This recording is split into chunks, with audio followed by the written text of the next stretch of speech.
So this is recording on Zoom for myself, and this will also most likely be posted to the grid later. My name is Sarah Barenberg. I'm gonna keep my attention to the laptop. So I guess one way I can fix that is I can just do this.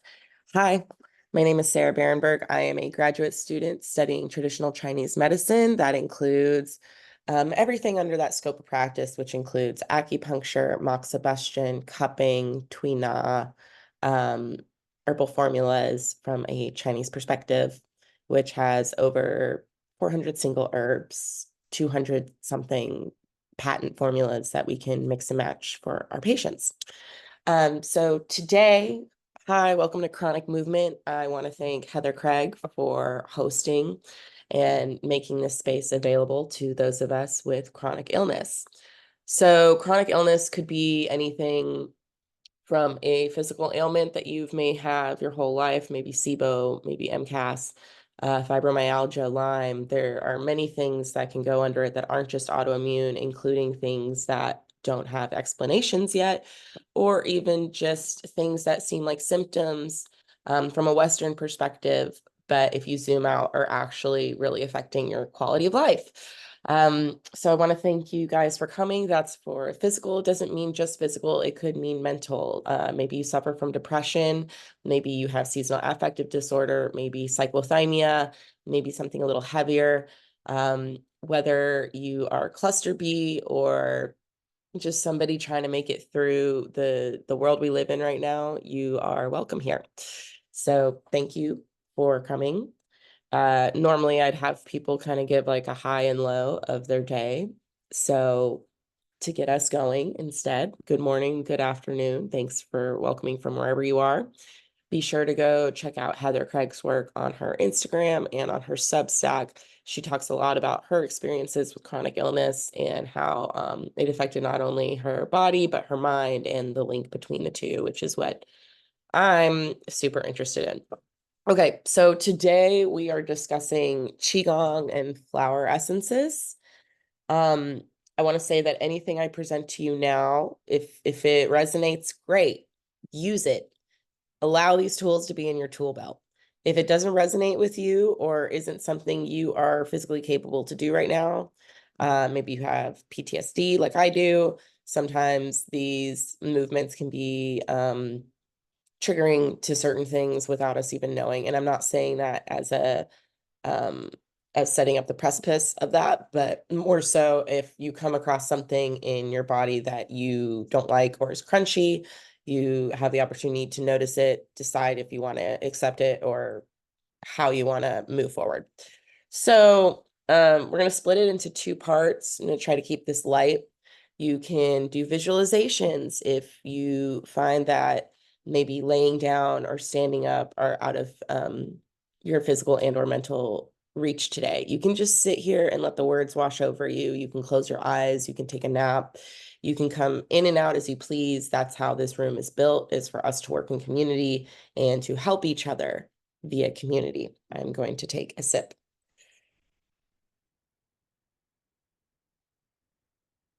All right. So what is Qigong? And I'm spelling it Qigong, Qigong. I didn't make any slides for today. I decided to keep it a little more simple, a little less heady, and a little more let it wash over you and sink into your body type of approach.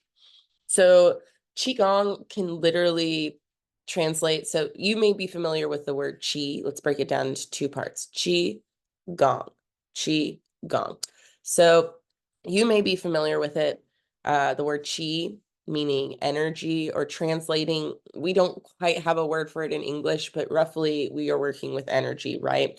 Qi Gong is a way to work with energy. Qi, Qi, you may see it as CHI out in the wild. That energy, and then gong, qi gong, gatherer. So you're literally gathering the energy in your body. You can look at, like, maybe you've seen a map of what the meridians may look like in your body, and basically it kind of looks like a big subway system. You can think of it as mass transit for the energy in your body that you are born with, that you come into Earth with, kind of like your genes, and then the chi that you add on to it, whether it is muscle building, whether it is through your breath, whether it is through the food you eat or the water you drink or any of those things. So QiGong, we are working with movement and awareness and breath to bring the body, the mind, and the spirit together. Or even you may want to think of it as, three parts in Chinese,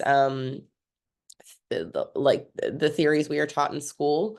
There are three jiaos in your body. There are three ways to divide up the earth, and it is heaven, man, earth.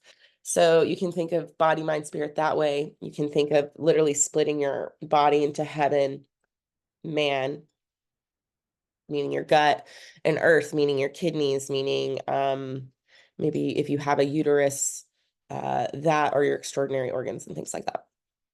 So Qigong, we're working with movement and awareness of the body. It is over 5,000 years old. The first recording that we have of it, it can go all the way back to the I Ching.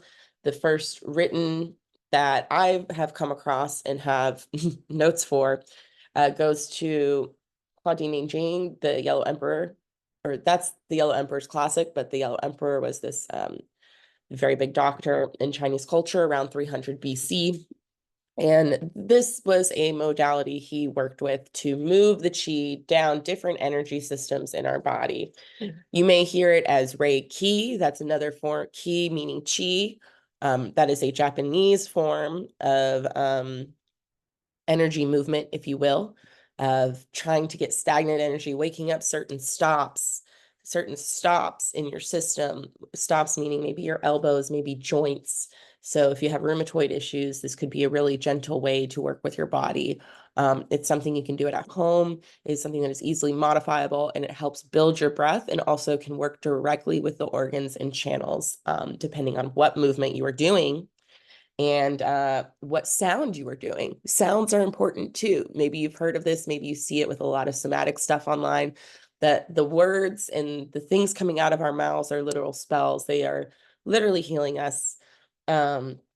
And so certain sounds you will feel it in certain areas of your body. You can kind of think of a sound bath and those vibrations and how those vibrations are going to hit certain parts of you. So we've got that. We've got our basics. It was initially brought up, Qigong, this movement practice, used to mimic different animal formations like the tiger. It can also be tied to martial arts. So maybe you see like Shaolin monks and you see the guys who can literally knock over people with just like the force of their pinky. That is because they are guiding the qi down the channel through their pinky out into their opponent. So there are ties to martial arts. There are ties in regards to that to this acupuncture was initially a battlefield medicine, so a lot of these things are things that could be taught peer to peer to help our bodies move and groove. So we've got that. We've got our basics. We've got our heaven, man, earth. We talked about how it moves through different animal movements, and traditionally the Yellow Emperor Huadi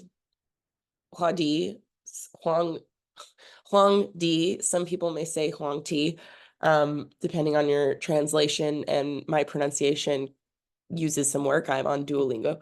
But so they use these different things to counteract what was happening in their body to the world around them. So you may see this more so talked about as like environmental stressors. So a lot of these things were built up during the fall and the winter to counteract what was coming in the spring, whether it was damp, like muggy weather, or histamine flare-ups that are now happening all the time in the spring, or that we are more aware of, that I deal with myself. These are all different parts of it. So we talked about what Qigong means. And so now I'm going to tell you today, I just want to work with the heart. We're going into summertime. Heart is a fire organ. We are in, this Gemini new moon today. So we are dealing with fire energy, especially after the spring liver season, plants growing upwards. We now want to get our heart moving. So we had our liver, now we have our heart. Let me see if I can get this image. up here for you guys.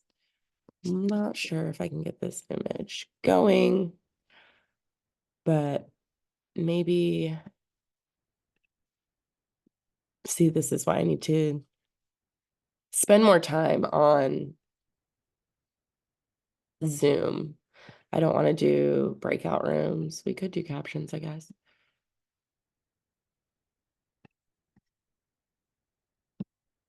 Okay, so we turned on closed captions for those who may need it. I don't have this image for everyone here, but I will load it up for those who are watching later.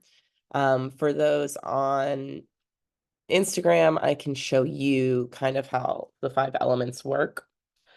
So we have this chart. Like I said, we are moving into fire season. We are dealing with the heart, which is our yin organ, and our small intestine, which is the more yang.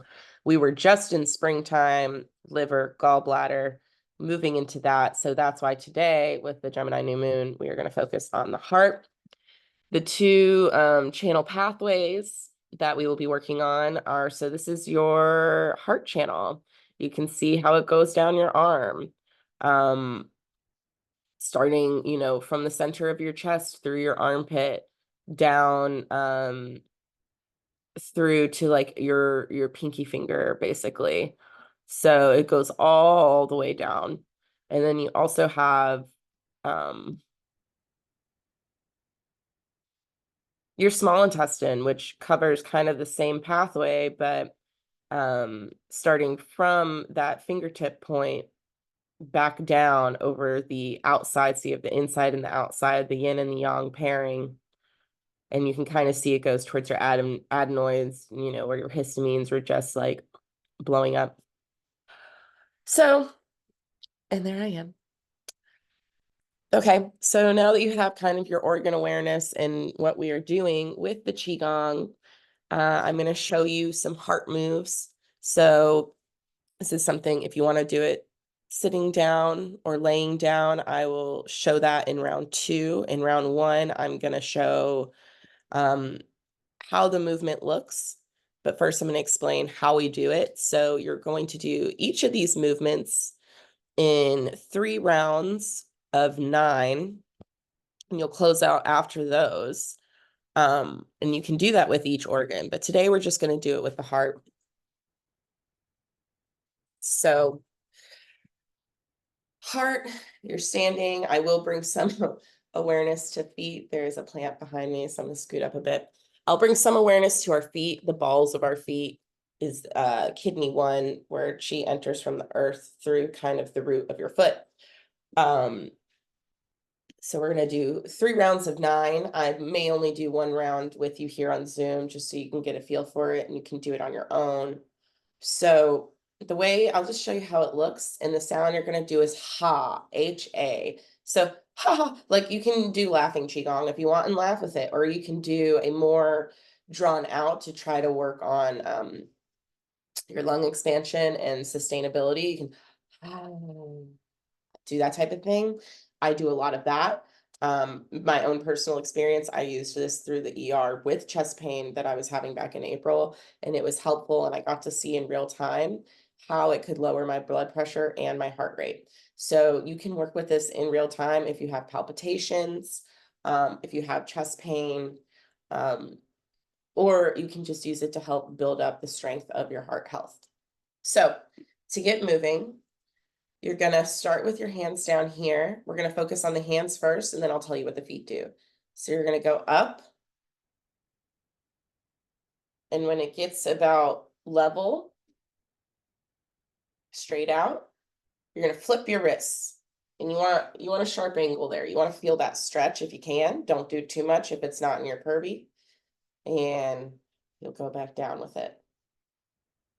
And you want to think about gathering the chi each time, so you can, before you start, do like that. And you're bringing it up. And you're bringing it back down.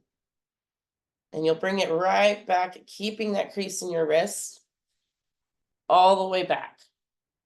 And that's going to engage through your small intestine down this side, down your back. As you can see, this is our yang part of our body. We're going to go down that way.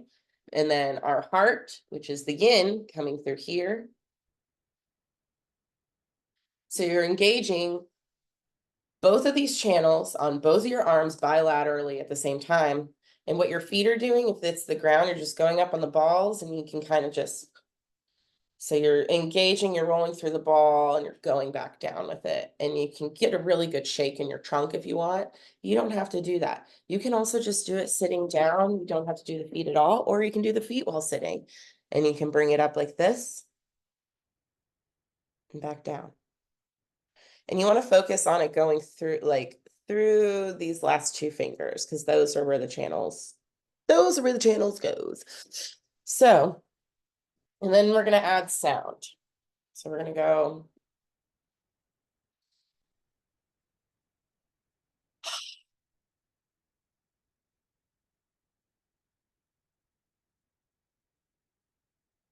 So that would be 1 of 9, and you would do 3 of those. So 9 times 3 is 20 something. I don't know. So you're doing it that many times. So that's it with the sound. We'll do 1 round of 9, and I'll show you how you're going to close it out and kind of explain it as we do it. You can follow along with my movements. So the goal with this is you're bringing energy up, you're bringing energy down, you're bringing energy up, you're bringing energy down. And then once you get through all of it, you're bringing your energy back to your Dantian, your lower burner, your heaven man, your earth points below your belly button, kind of in front of where your kidneys are. You can see here on me, this is where it is. So heart.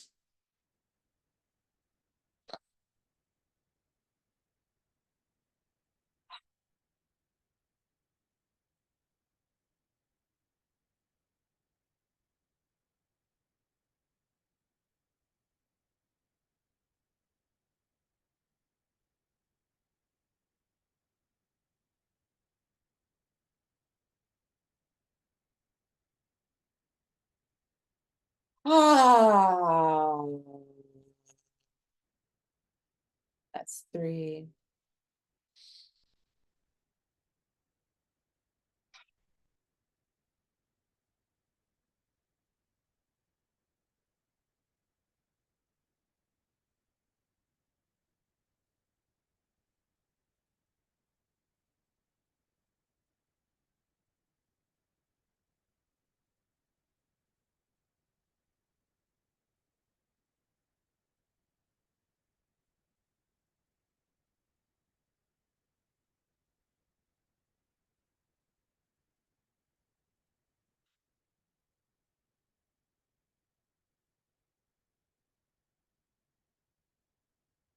One more.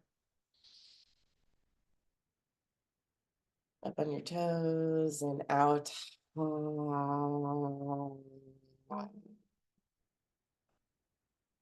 All the way back. Now you're just going to bring your arms up.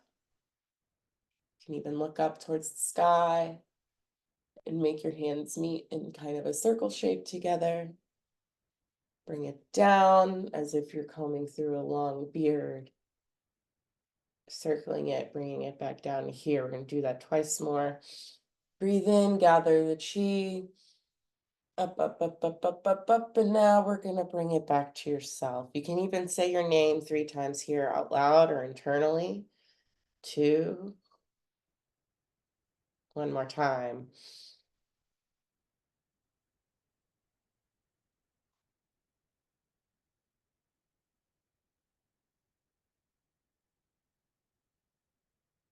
Then you can just kind of take your hands and place them towards you. Imagine sending healing energy out of the center of your palms, maybe between the point of where those 2 channels were, between the SI and the heart, your pinky and ring fingers, kind of between those points of those tendons on your hands. Send energy to your heart space. If this isn't able to hold up, that is a-okay. You don't have to do that. You can just stay right here.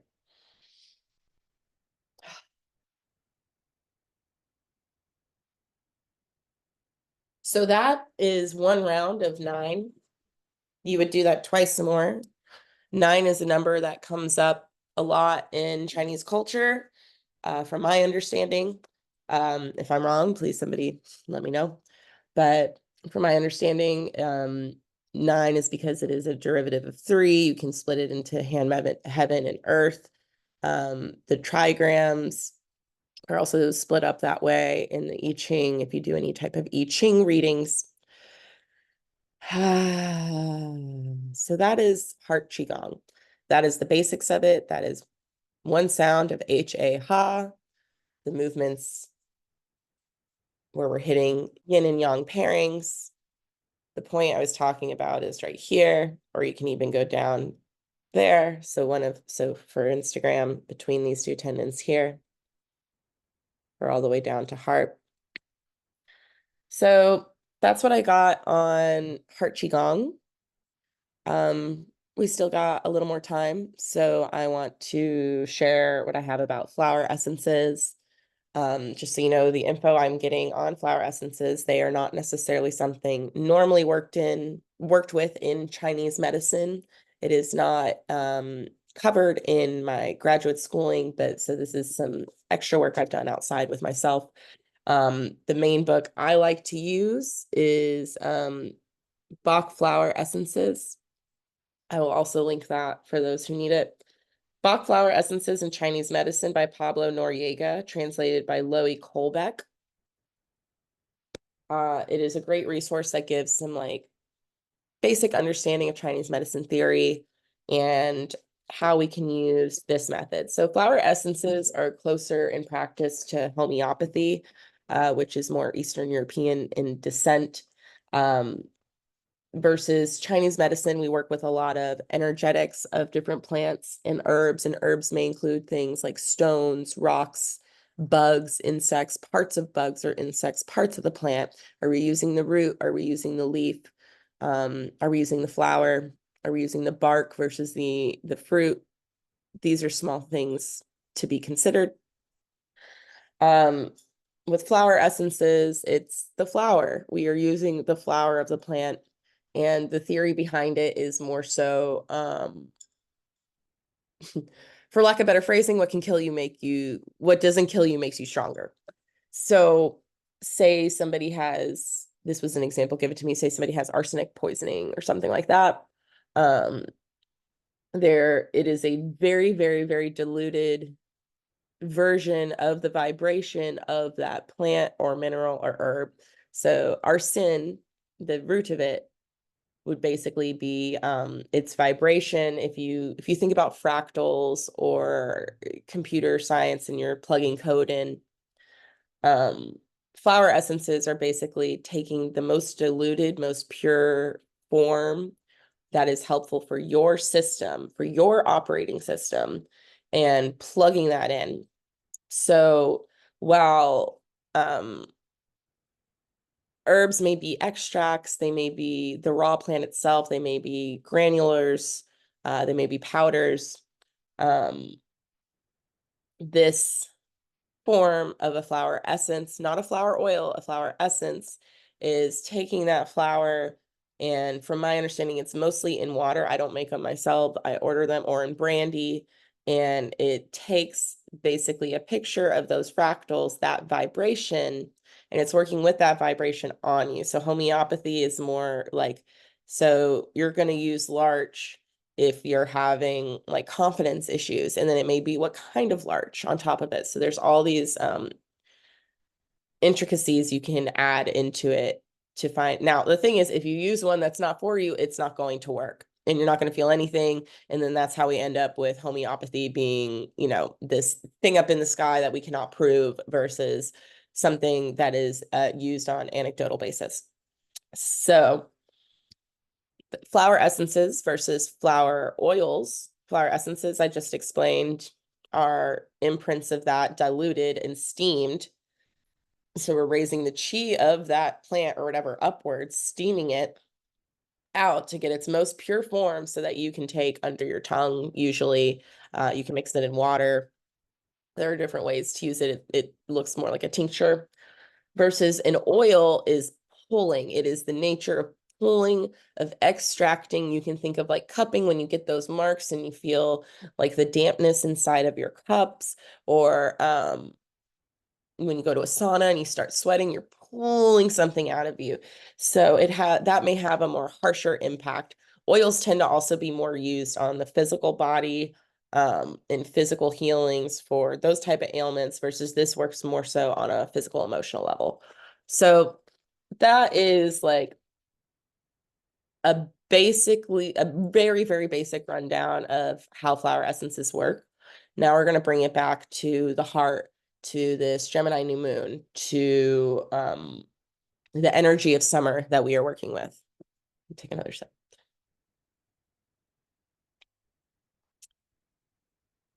All right. So since we're working on this subtle plane, those with chronic illness, we know that our mind affects our body and our body affects our mind. These things are intricately linked. They usually come with comorbidities, or, this happened because of that. I am now depressed because of the month of doctors I've had to go to, or I am now depressed because I had to stop this medication because of the amount of doctors I'm going to, or they can't prove this or that. These are just examples. So emotions can actually, I'm going to be reading I've bulleted off some notes for you guys. Emotions can literally cause illness, and in Chinese medicine we see that very clearly. Each organ is also given a certain kind of spirit. So the heart spirit is the Shen, Shen, Shen. And we're going to come back to what the meaning of Shen is in a minute.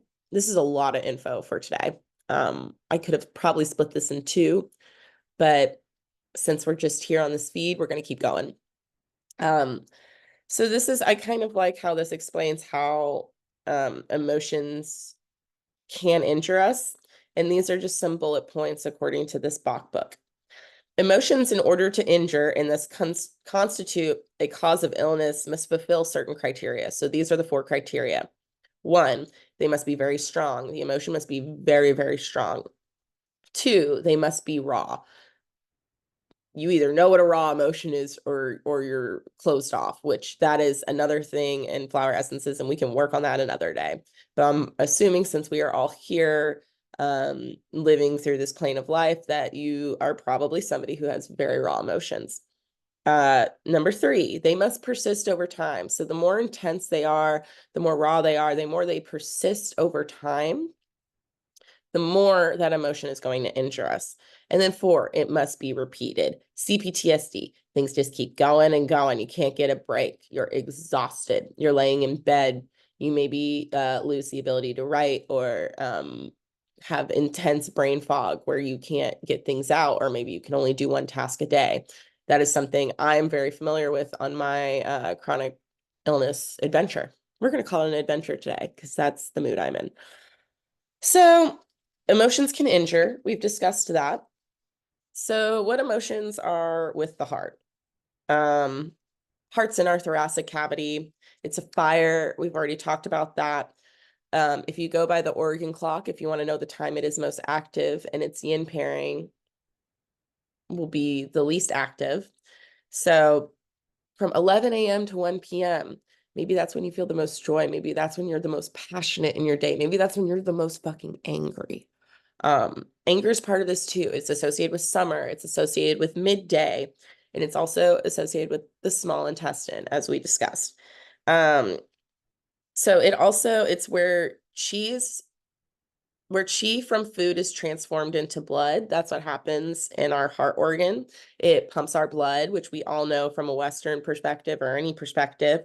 And it may affect conditions of your blood vessels. Maybe you're constricting too much. Maybe you have Raynaud's. Maybe you're having to wear a lot of compression socks right now. This is a tool you can use while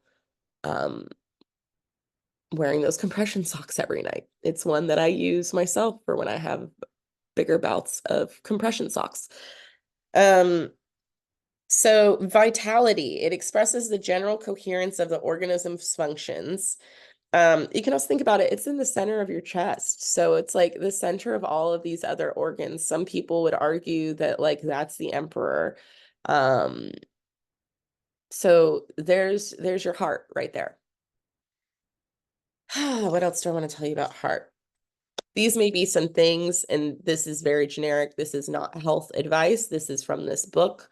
Um, and maybe it is something that you notice, but things to keep in mind while you're dealing with chronic illness that, hey, maybe something with my blood is happening, or maybe something with my heart is happening. Do you have cold hands? Do you have a lot of fatigue? Do you feel like your constitution is more feeble, or that like one talk on the phone with customer service may knock you out?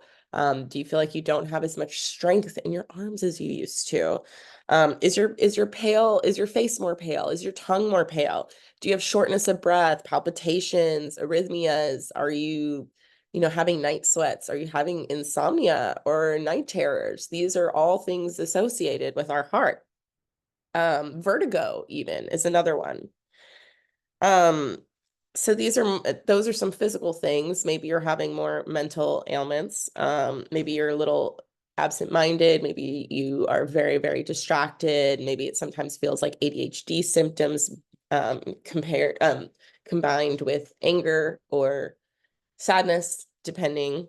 Poor memory, anxiety. Some of these things are um, symptoms you may feel with long COVID exposure or post-COVID. I was very depressed post-COVID. And while there may not be a correlation to the two research-wise, these are just things to keep in mind while you are dealing with chronic illness. Insomnia. Maybe you're judging yourself and I'm like, I'm so lazy. Maybe you're not lazy. Maybe your heart chi's just weak. Maybe your heart chi is depressed and needs a little boosty boost. Body regions, face, blood vessels, sweat, tongue, all of these things. Sweat is a really, really, really big cue. So I want to go back to the spirit of the heart. We have about 15 minutes left, maybe less, maybe 10. I want to go back to the heart and its spirit, which is Shen, S-H-E-N. Shen is related to fire in the heart. It is through Shen that we are able to perceive our own existence. So if you're having brain fog or a depression, it's literally like the lights are dimmed down. Maybe you have a light sensitivity right now too. And I'm not just saying that, like that is a part of this. It's like a dimming down on life. It is the way we perceive our existence versus the reality of our existence. And we're trying through these modalities to bridge that gap and live in the present. Easier said than done. I struggle with it myself. So Shen is our consciousness, is the spirit that provides us with desire to express ourselves. Are you an artist that can no longer connect with their art, or maybe you are weaning off of substances that you felt were helping your heart when in fact they were maybe probably depressing you a little more. So this is Eduardo's Alexander. His thesis on Shen is that it's related to the heart and fire and represents the power to name, which means the act of giving an identity to both things in the world and also especially to oneself. So if you feel like you have like maybe you're cluster B and don't have a very strong center of identity, and that's something that you're looking for. You're looking for your root in the earth. You're very, very young floating. You need to come back down. Um, Working with these tools like flower essences or heart qigong are going to help fill that gap. This is more background on how to use these flower essences when searching for the flower essence that's right for you, things you can look out for as you're using different flowers, or as you're reading up on different flowers and feeling called and you're like, I'd like to try this out to know whether they are working or not, is you can look back at these symptoms. Have they lessened? Have they worsened? Has nothing happened at all? I've been on flower essences that did nothing for me. And maybe it is all placebo, but why not try it?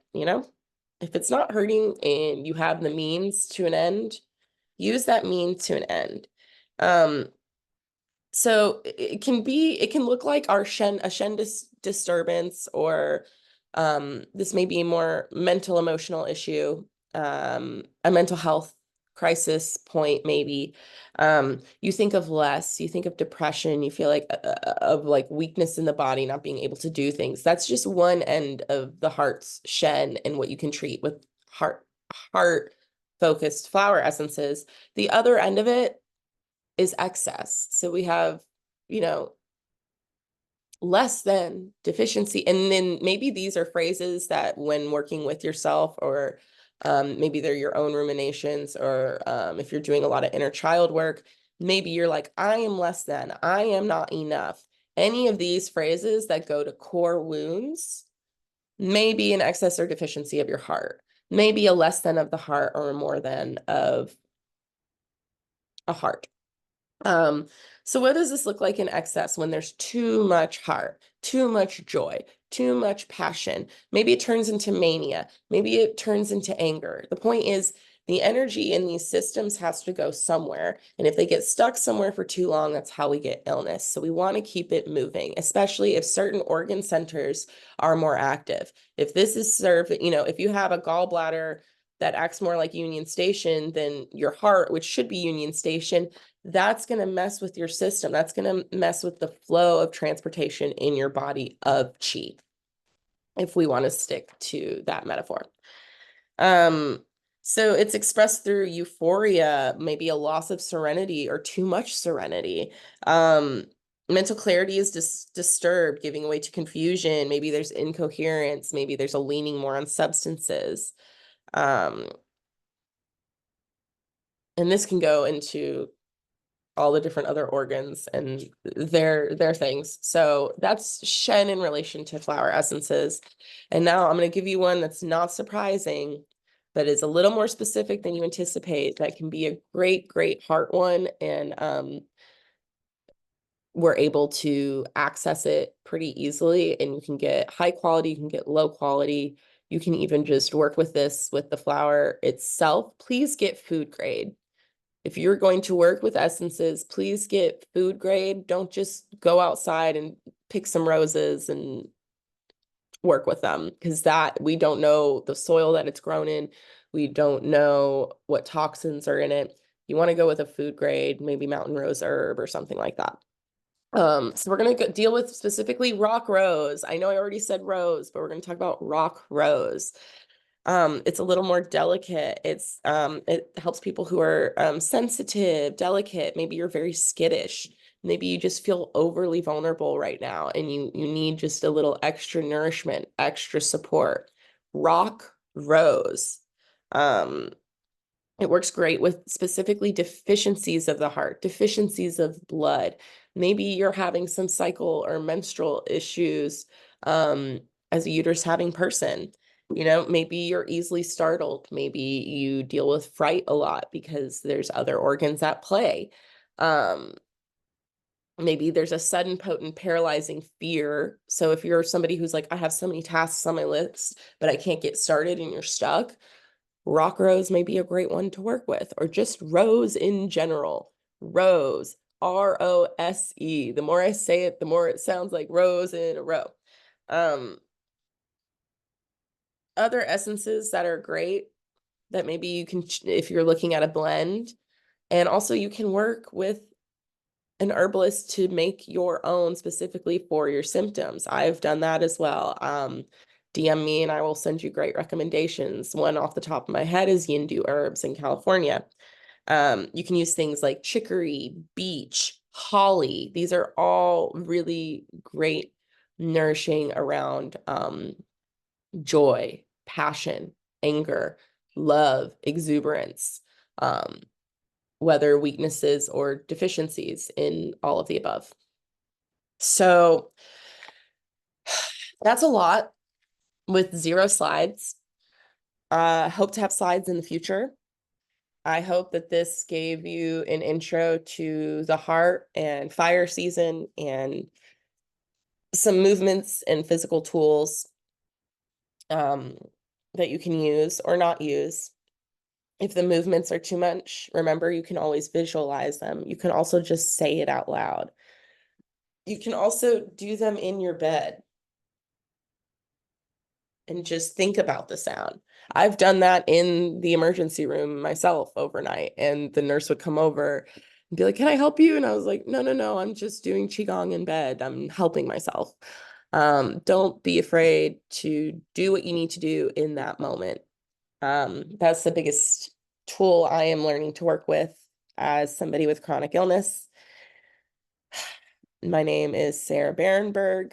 If you would like to, send me a tip or a donation for this energy exchange today, whether online on Instagram or TikTok or YouTube, or maybe you bought this recording from me. My Venmo is at the dash Sarah dash Swords, SWORDS, the Sarah Swords. You can find me on Venmo there. You can also DM me on Instagram at either Onyx Healings, ONYX_healings. I am Reiki 2 certified. I have a background in being trauma informed. I also have a background in kink informed culture for a clinical environment. So maybe you're somebody battling with those two worlds or has something a little more sensitive. I am taking new clients right now and would love to work with you. Whether it's virtual or in person. Um, so I look forward to finding you guys on there and seeing you in group next week, whether it is as a practitioner or sitting or standing there beside you as we navigate Earth right now. So thank you for your time. Thank you, Heather Craig, for this space and opportunity. I'm sending you all so much love, and just for today, I hope you can find a little joy. Okay, we're done. We're done here.